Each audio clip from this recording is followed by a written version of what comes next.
उल्टा चोर कोतवाल को डांटे, अंत भला तो सब भला, ऊंट के मुंह में जीरा। दोस्तों, फ्लुएंट इंग्लिश के लिए ना सिर्फ शब्द ही जरूरी नहीं होते। अगर आप किसी के सामने एडवांस्ड साउंड करना चाहते हो तो कई बार हम कुछ ऐसे फ्रेजेस और इडियम्स का यूज करते हैं जिससे हम इंग्लिश में और ज्यादा फ्लुएंट साउंड करते हैं। इसीलिए आज की वीडियो उन लोगों के लिए है जो नेचुरली इंग्लिश में फ्लुएंट साउंड करना चाहते हैं, क्योंकि आज मैं आपको सिखाने वाली हूँ 50+ ऐसे इडियम्स एंड फ्रेजेस जो आप रोजाना जिंदगी में यूज कर सकते हो और अपनी इंग्लिश को फ्लुएंटली फ्लॉन्ट कर सकते हो। तो चलो शुरू करते हैं आज की वीडियो को और देखते हैं हमारा पहला फ्रेज क्या है। To go hand in hand, यानी कि जब कुछ एक साथ किया जाता है, साथ मिलकर किया जाता है। Example, property and investment goes hand in hand. Property और इन्वेस्टमेंट साथ साथ चलती है। दूसरा, एवरी नुक एंड कॉर्नर, हिंदी में कहते हैं ना चप्पा चप्पा छान मारना, उसी तरह से एवरी नुक एंड कॉर्नर का मतलब होता है in every possible corner of a place, हर जगह पर किसी चीज को ढूंढना। For example, I have searched for my book in every nook and corner. मैंने चप्पे चप्पे में अपने बुक को, अपनी किताब को ढूंढ लिया है, सर्च कर लिया है। तीसरा फ्रेज है being busy doing nothing। कई बार ऐसे लोग होते हैं ना जो दिखाते हैं कि हम बहुत ज्यादा बिजी हैं और उनके पास एक्चुअल में कोई काम ही नहीं होता करने को। इन्हीं के लिए हम इस फ्रेज का यूज करते हैं, being busy doing nothing। Example, he was being busy doing nothing at home in his holidays. अपनी छुट्टियों पर वो घर बैठा कुछ नहीं कर रहा था, फिर भी busy दिख रहा था। Next, chicken hearted, when someone is too coward to do something, जब कोई कुछ करने के लिए बहुत ज्यादा डरपोक या कायर हो, उन सारे लोगों के लिए आप chicken hearted वर्ड का यूज कर सकते हैं। Example, he couldn't show his report card to his father as he is chicken hearted. वो अपनी रिपोर्ट कार्ड अपने फादर को नहीं दिखा सका क्योंकि वो बहुत ज्यादा डरपोक था। अगला इडियम है लाफ इन देयर स्लीव्स, यानी कि दूसरों की गलतियों पर चुपचाप और चुपके से हंसना। Example, one of my colleagues came in strange attire and everyone was laughing in their sleeves. मेरा एक कोलीग बहुत ही अजीबोगरीब कपड़े पहनकर आया और हर कोई चुपके से उसे देखकर हंस रहा था। Next, while away, to spend time doing something happy, कुछ सुखद चीज करने के लिए अपना टाइम स्पेंड करना। कई बार होता है ना कि हम चुपके से अपना टाइम ऑफ लेकर कोई ऐसी चीज करते हैं जो हमें करना पसंद होता है। सपोज हमारी कोई हॉबी है, हमें गिटार बजाना पसंद है, तो हम वर्क ब्रेक लेकर गिटार बजाते हैं। इसी तरह से एक एग्जाम्पल देखते हैं। We whiled away walking around the garden yesterday. कल हम गार्डन में घूम रहे थे और अपना हैप्पी टाइम स्पेंड कर रहे थे। Next, throw cold water on someone's pleasure, यानी कि किसी के खुशी में खुश ना होना, उनकी खुशियों से जलना और उसके बारे में नेगेटिव सोचना। Example, his friend threw cold water on his surprise birthday party plan and told it to everyone. उसके फ्रेंड ने उसके सरप्राइज बर्थडे पार्टी के प्लान को सबको बताकर उसके सरप्राइज का मजा किरकिरा कर दिया। अगला फ्रेज बताने से पहले मैं आपको एक सिचुएशन बता देती हूँ। कई बार ऐसा होता है ना कि हम कोई काम करते होते हैं और बीच में अचानक से लाइट चली जाती है और हमारा काम बीच में रुक जाता है। बस उसी सिचुएशन को डिस्क्राइब करने के लिए हम यूज करेंगे स्टॉप शॉर्ट ऑफ समथिंग का, यानी कि जब आपका काम बीच में ही रुक जाता है because of so and so situations. Example, due to lack of time my answer stopped short of one paragraph. Time की कमी की वजह से मेरा आंसर बीच में ही रुक गया और एक पैराग्राफ पर ही मैं रुक गई, मैं आंसर कंप्लीट नहीं कर पाई। अगला फ्रेज है to be in a fix. दोस्तों, फिक्स का मतलब होता है ठीक करने वाला फिक्स नहीं। यहाँ पर to be in a fix का मतलब होता है किसी डिफिकल्ट सिचुएशन में होना, किसी मुश्किल हालात में होना। Example, he was really in a fix when he missed his flight. अपनी फ्लाइट को मिस करने के बाद वो एक बहुत ही मुश्किल सिचुएशन में आ गया था। अगला इडियम है to build a castle in the air, यानी कि ऐसे प्लान्स बनाना जो कभी सक्सेसफुल नहीं होते। कई बार ऐसा होता है ना कि हम बड़े बड़े ख्वाब देख लेते हैं कि ऐसा होगा वैसा होगा, लेकिन जनरली वो नहीं हो पाता। उसी सिचुएशन को डिस्क्राइब करता है ये idiom to build a castle in the air. Example, My friend was building a castle in the air of getting good marks in the exam without doing any hard work. मेरा friend बड़े बड़े सपने देख रहा था कि उसके exam में अच्छे मार्क्स आएंगे without doing any hard work. बिना मेहनत किए वो इतने बड़े बड़े सपने देख रहा था जो कभी सच ही नहीं हो सकते। अगला इडियम है बहुत इंपॉर्टेंट, जो बहुत सारे लोग मुझसे पूछते हैं कि मैम नजर लगाने को इंग्लिश में क्या कहते हैं। नजर लगाने को इंग्लिश में कहते हैं कास्ट एन इविल आई, किसी को बुरी नजर से देखना, किसी पर नजर लगाना। Example, cast an evil eye is a superstition believed by many people. बहुत लोग नजर डालने को एक सुपरस्टिशन मानते हैं, एक अंधविश्वास मानते हैं। अगला इडियम है to beat around the bush. अब दोस्तों कई बार हमारे ऐसे बहुत सारे दोस्त होते हैं जो बात को सीधे सीधे नहीं बताते। पहले वो पूरी स्टोरी बताएंगे, पूरे इंट्रोडक्शन देंगे, पूरी बॉडी देंगे और फिर लास्ट में कंक्लूजन बताएंगे कि उस सिचुएशन में हुआ क्या था। बस इसी को हम कहते हैं to beat around the bush, यानी कि घुमा फिरा कर बातें करना। Example, please speak up about what is the matter with you instead of beating around the Bush.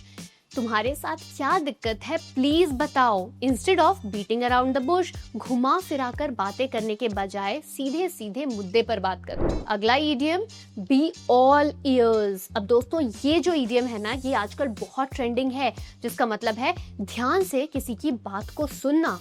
Example, the teacher instructed her students to be all ears in the classroom.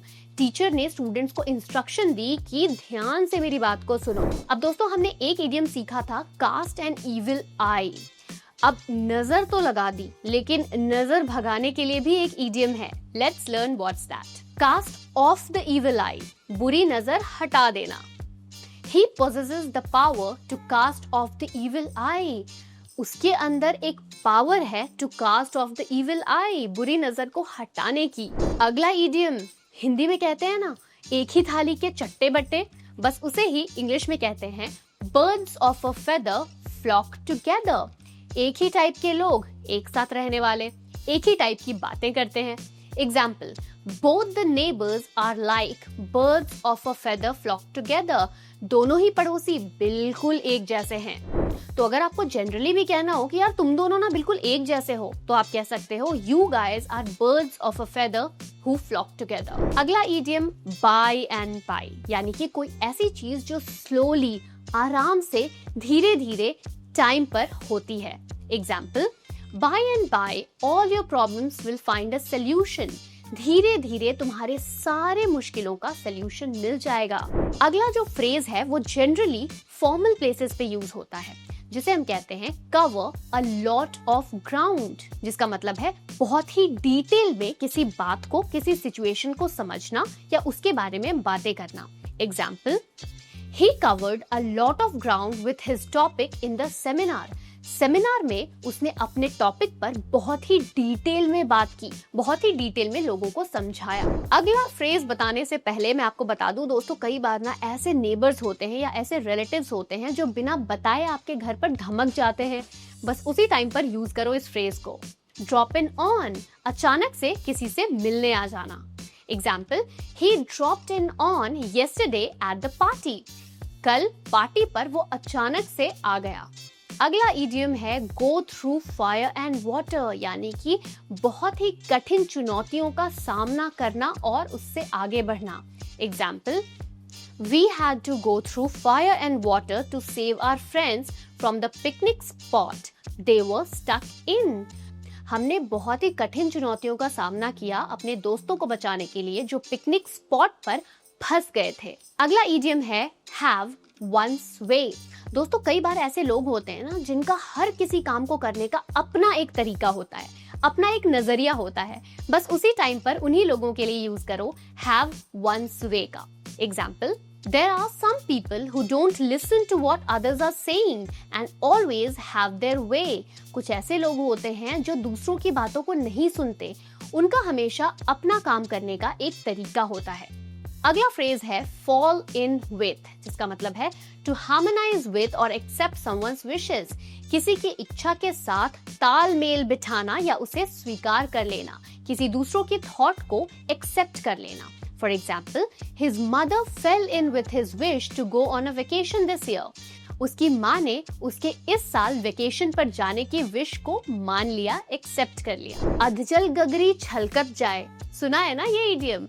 इसे English में कहते हैं empty vessels sound much, यानी कि वो लोग जिनके पास कम knowledge होती है ना, वो बहुत ज्यादा बड़ी बड़ी बातें करते हैं। Let's see the example. Everyone says she is not very smart because she constantly talks about her knowledge. And as it is said, empty vessels sound much. सब कहते हैं कि वो ज्यादा स्मार्ट नहीं है क्योंकि वो कॉन्स्टेंटली लगातार अपनी नॉलेज के बारे में बात करती है। वो कहते हैं ना, थोथा चना बाजे घना। एक हाथ से ताली नहीं बजती, इसे इंग्लिश में कहो it takes two to tango. Example, Julie and Rita are not talking to each other and Julie says it is all Rita's fault, but it takes two to tango. Julie और रिया आपस में बात नहीं कर रहे और जूली कहती है कि सारी गलती रीता की थी, बट आपको पता है ना, एक हाथ से ताली नहीं बजती, यानी कि गलती जूली की भी होगी। जो गरजते हैं वो बरसते नहीं, इसे इंग्लिश में कहते हैं barking dogs seldom bite. Example, the goon in the town threatens everyone but never does anything, as barking dogs seldom bite. शहर का जो गुंडा है वो हमेशा दूसरों को धमकाता रहता है लेकिन करता कुछ नहीं। वो कहते हैं ना, जो गरजते हैं वो बरसते नहीं, यानी कि जो ज्यादा बोलते हैं उनके अंदर कुछ करने का दम नहीं होता। भैंस के आगे बीन बजाए, भैंस खड़ी पगुराए। हिंदी इडियम है ना, इसका मतलब होता है क्राइंग इन वाइल्डरनेस, यानी कि किसी के सामने कितना भी चिल्लाओ, किसी को कितना भी समझाओ, लेकिन उसे बिल्कुल फर्क ही नहीं पड़ता। Let's see the example. Telling my brother to study is similar to crying in the wilderness. मेरे भाई को पढ़ने के लिए बोलना बिल्कुल वैसे ही है जैसे भैंस के आगे बीन बजाना। All's well that ends well. अंत भला तो सब भला। अगर अंत में सब कुछ अच्छा हो जाए तो सारी चीजें ठीक हो जाती हैं। Example, my grandmother advised me to be patient as all is well that ends well. मेरी दादी ने मुझे एडवाइस किया, मुझे सलाह दिया कि शांत रहो, धैर्य से रहो, अंत में सब कुछ अच्छा हो ही जाएगा। जैसे को तैसा, इंग्लिश में कहो टिट फॉर टैट। बहुत simple. Example, never wrong anyone as the circle of life is tit for tat. किसी के साथ कभी कुछ गलत मत करो क्योंकि जिंदगी का पहलू यही है, टिट फॉर टैट, जैसे को तैसा ही मिलेगा। अब पछताने से क्या फायदा, इसे इंग्लिश में कहो it is no use of crying over spilled milk. जो सिचुएशन, जो स्थिति, जो परेशानी पहले हो चुकी है उस पर अब रोने से कोई फायदा नहीं है। Let's see the examples. I told him he did not break my phone intentionally, so it is no use crying over spilled milk. मैंने उससे कहा कि उसने जानबूझकर मेरा फोन नहीं तोड़ा, तो इस बात पर अब रोने से क्या फायदा, क्योंकि फोन तो टूट चुका है, वो तो वापस नहीं आएगा, तो इस पर रो के कोई फायदा नहीं है। अब दोस्तों, कई बार ऐसा होता है ना, कुछ लोग हमसे मिलते हैं जिनको प्लीज करना, जिनको मनाना, जिनसे बात करना बहुत मुश्किल होता है। उन्हें समझाना और समझना दोनों ही बहुत मुश्किल होता है। इन सारे लोगों के लिए या इन सारी सिचुएशंस के लिए आप इस इडियम का यूज कर सकते हो, a hard nut to crack. For example, the mathematics sum is a hard nut to crack. इस मैथमेटिक प्रॉब्लम को सॉल्व करना बहुत ही मुश्किल है, इससे डील करना इतना आसान नहीं है। अगला इडियम है गेट इनटू हॉट वाटर। किसी डेंजरस सिचुएशन में या किसी मुश्किल सिचुएशन में फंस जाना। Example, he got into hot water by agreeing to help his colleague. अपने कोलीग की मदद करने के लिए सहमति देने से वो डिफिकल्ट सिचुएशन में आ गया, मुश्किल परेशानी में फंस गया। आग में घी डालना। वो कहते हैं ना कि जब कहीं आग लगी हो या किसी का मूड खराब हो, कोई गुस्सा हो, तो उसे और ज्यादा भड़का देना, उस सिचुएशन को और खराब कर देना। उसे इंग्लिश में कहो add fuel to the fire. Example, I said I will not add fuel to fire without knowing the facts. मैं बिना फैक्ट्स जाने आग में घी डालने का काम नहीं करूंगा। जैसा करोगे वैसा भरोगे। इसे इंग्लिश में कहो as you sow, so shall you reap. Example, always remember as you sow, so shall you reap. Therefore, be honest. हमेशा याद रखो कि जैसा करोगे वैसा भरोगे, इसीलिए ईमानदार रहो। उम्मीद कायम रखो, उम्मीद पर ही जिंदगी टिकी हुई है। Hope sustains life. Example, keep trying until the end because hope sustains life. And तक कोशिश करते रहो क्योंकि उम्मीद पर ही तो दुनिया कायम है। हर रात के बाद एक सवेरा होता है, यानी कि हर मुश्किल सिचुएशन के बाद कहीं ना कहीं हमें होप दिखती है और सवेरा जरूर आता है। इसे इंग्लिश में कहते हैं every dark cloud has a silver lining. Example, I found a new job after so much effort. You see, every dark cloud has a silver lining. मुझे बहुत ज्यादा कोशिश और मेहनत करने के बाद जॉब मिल गई। वो कहते हैं ना कि रात के बाद ही सवेरा होता है। छोटी सी बात का बड़ा मुद्दा बना देना। बहुत सारे ऐसे लोग होते हैं जो इस टाइप का काम करते हैं। बात छोटी सी होती है लेकिन उसे इतना बढ़ा चढ़ा कर बताते हैं कि वो बात और बड़ी लगने लगती है। इसे इंग्लिश में कहते हैं to make mountain out of the mole hill. Example, she just asked you to lower down your voice. She did not mean to embarrass you. Please don't make a mountain out of a molehill. उसने सिर्फ तुम्हें अपनी आवाज धीमी करने को कहा था, उसने तुम्हें शर्मिंदा नहीं किया, तो इसीलिए छोटी सी बात का मुद्दा मत बनाओ। अगला इडियम सब जानते हैं, A friend in need is a friend indeed। यानी कि जो दोस्त आपकी जरूरत में मदद करे वही आपका असली दोस्त है। Example, he stayed with me in all my bad times. A friend in need is a friend indeed. वो मेरे बुरे वक्त में भी मेरे साथ था, इसीलिए वो मेरा सच्चा दोस्त है क्योंकि वो जरूरत में मेरे साथ था। जहाँ चाह है वहाँ राह है। When there is a will, there is a way। अगर आप चाहते हो कि कोई चीज हो जाए तो आप उसके लिए रास्ता जरूर निकाल लोगे। Example, if you make your mind, you will succeed with flying colors. Where there is a will, there is a way. अगर आपने अपना मन बना लिया है तो आप बहुत ही अच्छी तरह से किसी भी चीज में सक्सेस पा सकते हो। जहाँ चाह है वहाँ राह है। गलती तो इंसानों से ही होती है। To err is human. Example, we should learn from our mistakes as no one is perfect. It is famously said that to err is human. हमें अपनी गलतियों से सीखना चाहिए क्योंकि हर कोई परफेक्ट नहीं होता। वो कहते हैं ना कि गलती तो इंसानों से ही होती है। अच्छाई का फल मिलता ही मिलता है। वो कहते हैं ना, गुडनेस नेवर गोज अनरिवॉर्डेड। अगर आप किसी के साथ अच्छा करोगे तो आपको कभी ना कभी उसका रिवॉर्ड जरूर मिलेगा।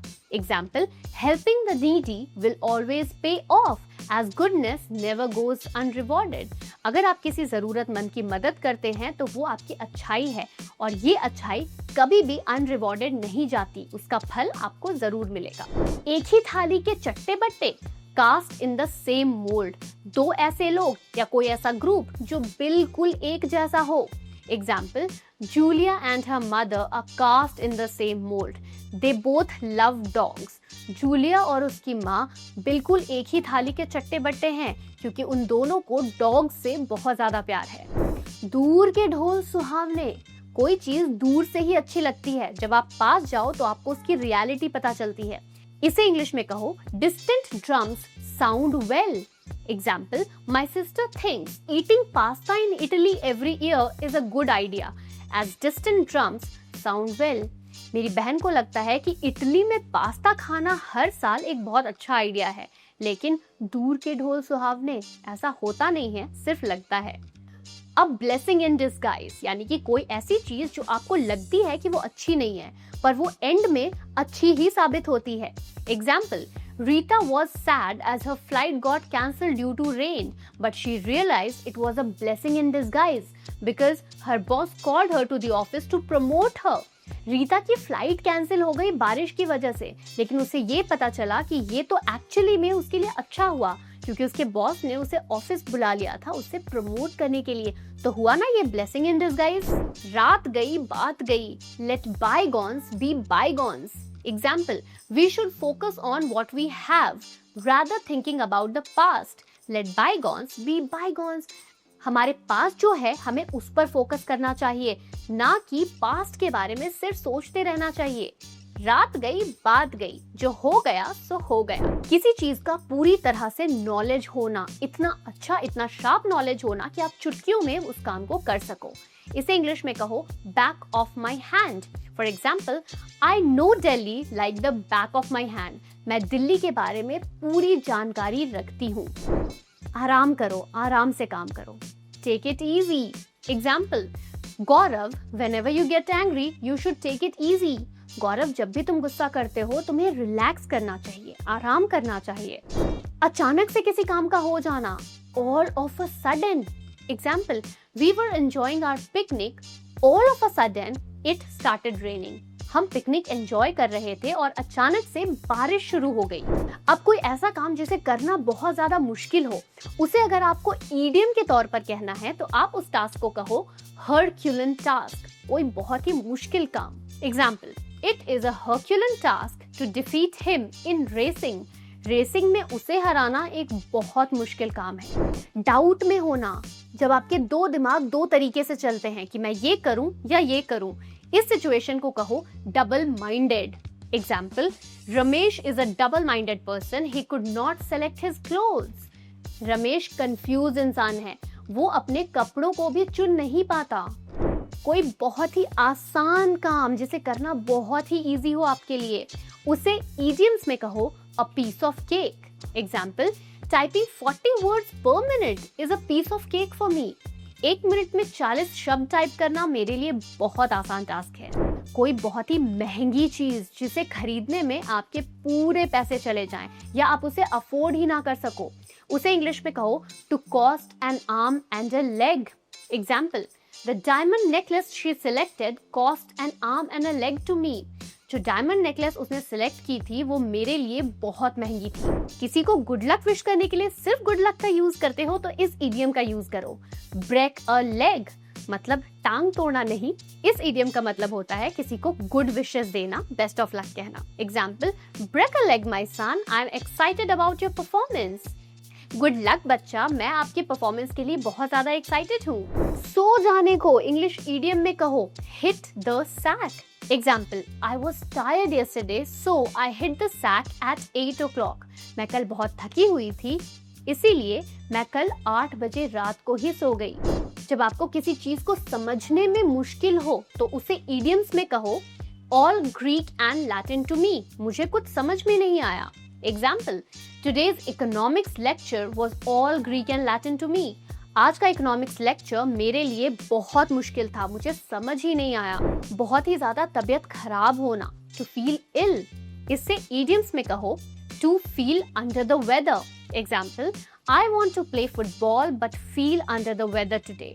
मुझे फुटबॉल खेलने जाने का मन है लेकिन आज मेरी तबीयत ठीक नहीं है। आप मुझे कमेंट्स में लिखकर बताओ कि इस हिंदी इडियम को हम इंग्लिश में कैसे कहेंगे। इसी मजेदार लेसन की तरह अवल सर का फुल स्पोकन इंग्लिश कोर्स भी बहुत मजेदार है, क्योंकि उन्होंने आपको बिना किसी ग्रामर रूल्स में उलझाए बिल्कुल बेसिक से लेकर एडवांस लेवल तक इंग्लिश सिखाई है। और उनके इस कोर्स को best spoken English course of the year का भी अवार्ड मिला है। अगर आप इस कोर्स को ज्वाइन करना चाहते हो तो डिस्क्रिप्शन में दिए गए लिंक को क्लिक करो या फिर आप awalenglish.com पर भी जा सकते हो। See you in the next video.